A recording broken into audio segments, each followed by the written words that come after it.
Hello everybody, and welcome back to the Star Wars Expanded Universe, now either by Disney or current Lucasfilm, whichever way you slice it, Legends. So, title of the video is Clone Wars Secret Missions, Books 1 to 2 by Ryder Winham, but I have a lot more prior to that than I said so.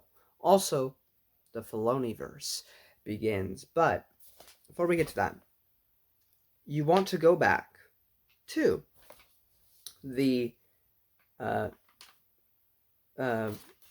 Tartakovsky's 2003 Clone Wars micro series, Season 2 or Volume 2. Basically, with this second half, you want to watch everything and just ignore the Coruscant bits, because the sack on Coruscant cannot happen till near the very end of the war. So, you have to ignore that if you're going to watch the micro series and just focus on the Anakin Obi-Wan stuff. That's all the stuff that would happen right about here. Okay? After that, we have a short story called Outfox by Rob Valios. This was a Target exclusive short story for the expanding universe. I mean, I think this is the only Target exclusive short story that you could find at the time on the Target website. But there you go. There's nothing really of note in this story. It's very short. Only thing is that it has Paige Tarkin. The only thing of relevance in that. Okay, and then here's the thing. After that, I want you to basically read every volume, every single volume, everything that I haven't mentioned yet in a video. And for those of you who haven't watched my previous videos, then you're not going to know what I've already talked about. But you'll probably be okay, even if you haven't, to just read basically every single 03 Clone Wars Adventure comics. Every single one I haven't mentioned yet. Go ahead and read it, except for Orders, Order of Outcast, Salvaged, and Life Below, because most of these seem to be stories from Order 66, or simply I don't think have happened yet. So 3 out of the 4 stories here are like Order 66 stuff, so it obviously can't happen till way down the road. So, other than that though, you're free to go with that. And then, we begin the FiloniVerse. Alright, starting with Season 2, Episode 16, and Season 1, Season 2, Episode 16, Cat and Mouse, and then Season 1, Episode 15, Clone Betrayal. What I like about Cat and Mouse, I'll give this to this episode. The droids are not very annoying in this episode. There is no Ahsoka in this episode. It's Anakin and Obi-Wan, and this new guy named Yularen, who we only hear about because of this show. And, you know, Anakin's doing the strategy and stuff, like defeating the enemy through ship battles. You know, let's think of like the Star Trek Wrath of Khan, if you will. Like battleship type tactics. And that episode was actually pretty decent. The villain was decent. There was no overuse of jokes or anything. It was just a pretty solid little adventure that happened during the Clone Wars. Even Clone Betrayal, I don't... even the episode where the clone is, like, trying to betray the Jedi or whatever. Even that episode's pretty decent. I mean, it's involved... If you can hear screaming, it's my brother, and I swear... That's what happens when you live with a middle schooler, because they just shout and scream and are stupid freaking idiots. Anyway, I'm sorry. He does it a lot, so it's very frustrating. Anyway, but the clone betrays the Jedi, and you know, there's not too many jokes in here, and I think this episode's pretty decent too. Now, to the legitimacy of having clones actually betray, like these are normal clones. These aren't ARC troopers. These aren't Republic commandos. These are just normal soldier. So having them betray the Republic is a little weird. I mean, I guess there can always be outliers. Not every clone is going to be perfect. You know, they even mention, I think, if not this episode, in a close episode. I'm so sorry. If you can hear all that, I'm so sorry. But they talk about how they're having to like strain the clone template because you had like the huge first wave of like millions, but if we're following the EU and you're putting it in the final year of the war, like I am, a lot of clones died in those first 2 years of battle. So now you're trying to have to stretch the DNA because now they're even further and further away from the original template, So I think that makes sense. So I think it's okay to have outliers that happen that are just even normal clones that happen to think differently. I mean, then you'll have the clone that goes to have a family later on too. So I am accepting of that. And then we reach the TCW movie, which is just a bunch of episodes compiled together. There's a novelization of this. It is written by Karen Traviss. I skimmed it. From what I could tell, it may not be word for word. There's nothing really added to it. It's not like you're going to get an episode 3 moment where it's just like a totally different enhanced experience by reading the novel. Because Travis, for all those, who bash on her or love her, she wasn't allowed to do very much in this book. Filoni didn't tell her, like, oh, maybe you can expand upon this character or something, or maybe you can do this and that. Gave her nothing. She just had to follow the script. And by following the script, you can't, like, go into, like, I don't know, Rex's backstory, because maybe they're going to do that in the future. Or you can't go into Ahsoka's backstory, because that's probably going to be dealt with later. Or so on and so forth. You can't really go outside of the box, the bubble that she's been forced to be confined to. So there may be some additional things. I just probably mentioned of Jabim in there or something. But overall, it's just the movie. So if I'm going to be forced to have a story where it's just a bunch of mediocre Clone Wars episodes and I got to sit through that, I'd rather at least have the flashy special effects and stuff than just read it. Because it's not that great anyway. So I'm not reviewing the novel, but you can read the novel. It'll be right here because the novel's based off the movie that came out in 2008. So that's what it would be. Here's the 3 things I really have to talk about this movie. Sky Guy. That's the first thing with Ahsoka. First off, here's the thing with TCW too. The fans are super split on this show because Filoni he screwed up a whole lot with this universe. He screwed up a whole freaking ton because he didn't care. He did not care about the expanding universe. He read the Thrawn trilogy and that was like it. He didn't care. His story, his show is what mattered, and damn be the rest of it. You can't even make it fit within the movies themselves because Dooku meets freaking Anakin and Obi-Wan like thousands of times throughout the show.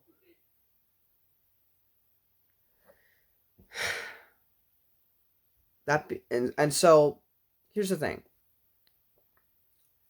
I've always been of the opinion when it comes to the expanded universe, even if it's stories that I despise, if it's a part of the canon, I'm going to read it, I'm going to watch it, because that's how I am.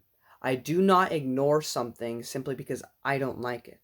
If the official continuity says it's a part of it, then I'm going to read it, regardless of how I feel about it personally, because I want everything from the EU. I want the entirety of the EU, which unfortunately, Filoni's Clone Wars fall into both, okay? They fall into both Disney canon and EU, but it's also quasi-canon because it goes against so much of the expanded universe. Some people just throw this show out entirely. That's perfectly acceptable. I understand why you might do that. You have people like Mandalore on YouTube. He's a guy that dresses up as a Mandalorian and talks about lore in the expanded universe, and I love him for it. I enjoy every single one of his videos. I hear similar sentiments from people that I'm cool with on expanded universe websites, whether that be, like on Facebook and groups or on YouTube or whatever. There are people who just chuck out TCW, and that is understandable. They throw out TCW and all associating time materials. I can't do that. I'm forced to try to reconcile this continuity.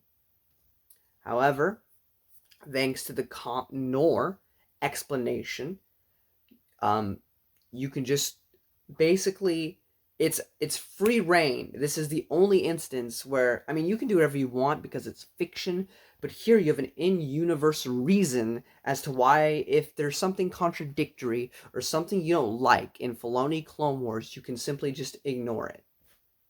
I don't like headcanon. I have to say, I despise headcanon, and this show has forced me to adopt headcanon.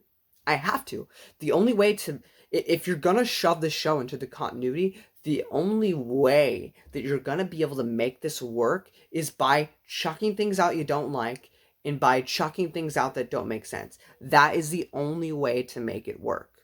But the comp noir explanation gives you an in-universe explanation and gives you a cop-out. Anything that doesn't fit, well, then it's wrong. It's just imperial propaganda. And anything that is not contradictory, you can willingly accept. Unless, of course, it's stupid, like episodes with Jar Jar and the droids and stuff. If you just want to ignore that, then you can. Again, I don't like headcanon. I like accepting everything as is, even if I dislike it. However, with Filoni's Clone Wars, there is nothing else you can do. So, I am doing the impossible task of trying to make this stupid show fit with everything else. I am going to ignore some things, and I am going to just make up my own bullcrap excuses for some of it. And some people won't like that. Some people would rather just ignore it, and that's fine. I can't. I'm literally damaging my brain doing this because my brain hurts trying to make this all work, but I'm doing it for you guys because I want to include all of the expanded universe, which again, even if you don't like it, officially by a Lucasfilm, at least before 2014, the Clone Wars TV show was a part of the EU. They even had plans to fix any and all contradictions later on. They just never got the chance because Disney bought the rights. And of course, season 7 is entirely Disney. Disclaimer there. Okay. But first thing with Sky Guy. My issue with this is that Anakin, who's one of the most disrespectful Padawans to have ever existed, still calls his master, even after becoming a Jedi Knight. And this is Anakin we're talking about. So the idea that you have this new Padawan, some people really hate the idea of Anakin having Padawan. I don't mind that as much. My issue is how she talks to Anakin. Now, I actually don't mind the Sky Guy thing if it was a once in a blue moon thing. Like some people call Anakin Annie, but it's very rare. Only a select few call Anakin that. So if they would have done the same thing with Ahsoka occasionally, like during endearing moments, calling him Sky Guy, I could get behind it. The issue is she says it all the time in this movie and in future episodes. Sky Guy, Sky Guy, Sky Guy, snips, snips. It doesn't work for me. It's disrespectful and it's annoying because it goes over and over again. Within the span of just a couple episodes, it's like, if it was once in a blue moon, I could even find that endearing, but I don't. Jabba's son is another thing. There's no mention of Jabba's son anywhere else except for here. I mean, I do have a cool story idea for what might happen to Jabba's son as an explanation for why he becomes such a druggie in the OT movies. But if I do that, I'm not going to talk about that until we're done with the show and give you my little theories as to what might be the case. And then Dooku versus Anakin. This was near the end of the movie. At first, I didn't mind this fight. Because here's the thing. You have episode 2. You have Obi-Wan and Anakin. They're like this, right? At the very bottom. While Dooku's at the top. And Anakin by himself, when he was super pissed off, he was like maybe slightly above. Dooku's still up here, okay? They're nothing against Dooku right now. The only one who stands a chance is Yoda. Then, okay, you get to here. Theoretically, it's been, now 3 years into Clone Wars if you're doing my timeline. All right, Anakin has been through a lot at this point. Now he has a Padawan. Dooku's still here. Anakin's more to here. This is probably also about where Obi-Wan's at. And if they work together, they'd probably be pretty matched. But again, we have another year to go through. And by the time we get to episode 3, they're working together. Let's do this together, Anakin. Let's do this together. And they're both even greater than they are here. Like, even stronger, more wiser, all that. Now they're actually above Dooku at this point. But Anakin by himself can still take Dooku at this point because they've both surpassed Dooku. At least that's how I feel. So the fight itself I didn't mind because it still seemed like Dooku had the upper hand. Alright? And I think you could still make it work because Obi-Wan says in episode 3, okay, this time we do it together. Alright? So you could theoretically go, okay, so they met a couple times individually, but they haven't fought together against Dooku since episode 2. Of course, then we have the other episodes of Filoni's Clone Wars, which I might have to blatantly ignore. But you have that. My biggest issue with this scene, which I'm just going to consider Imperial propaganda, they wanted to make Anakin look cooler, was that he straight up kicks Dooku in the face and makes him ragdoll. I was like, are you kidding me? This is Dooku we're talking about. That is unacceptable. You're making him look like a joke for episode 3. So I ignore that portion. Other than that, the movie's bland. I mean, Ventress is there. She looks different than she does in the comics. I don't mind her voice or anything. She seems like a good enough threat. I mean, she goes up against Anakin and Obi-Wan in this, and she holds her own fairly well, so she's not like a comically sucky villain at this point. She does a decent job. I just ultimately don't care. But I mean, it's fine. It's a fine little thing. And up next, we have TCW Season 3, Episode 1, Clone Cadets. This is actually a really good episode. Reminds me of Band of Brothers a little bit. And again, Filoni was always excelled with the clones, and this episode is no exception. This episode is a blast. TCW Season 3, Episode 4, Supply Lines. I like this whole... I mean, Jar Jar's in it, and that's, it's fine. It's not horrible or anything. But what I like is the idea of, like, getting the politics involved and getting the senators involved, because you have Bail Organa trying to bring this relief effort to the planet. And I'm like, that's actually really cool. I enjoy that. It's a different perspective that we usually don't get. And then, Matt Wilkins calls it the Clone Wars Digest comics. But there are Tales from the Clone Wars, a webcomic series, which is a bunch of little short comics in between episodes of the first couple seasons of the Clone Wars TV show. So starting with this one, Prelude, it occurs before Season 1, Episode 1, Ambush, and it just kind of shows the clones that would be following Yoda in that first episode. And then, of course, we get to that episode, the Ambush episode. I like Yoda in it. Yoda usually never fails. He does great. I like seeing him be in action. My biggest gripe with this is that the droids are annoying. Here's the thing.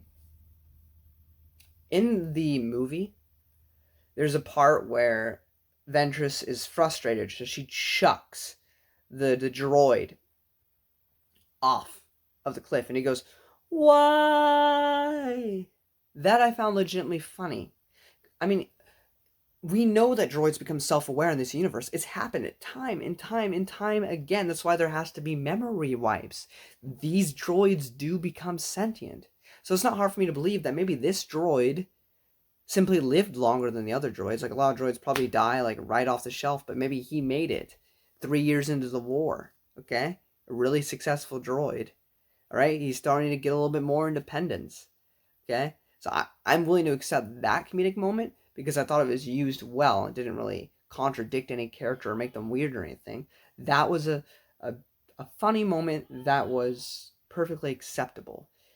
My issue is when the droids start to become incompetent in this show. That's my issue, because regardless if they become more self-aware or not, they're still robots. They still are engineered by programming, so they should never be stupid, in my opinion. So that was a little annoying.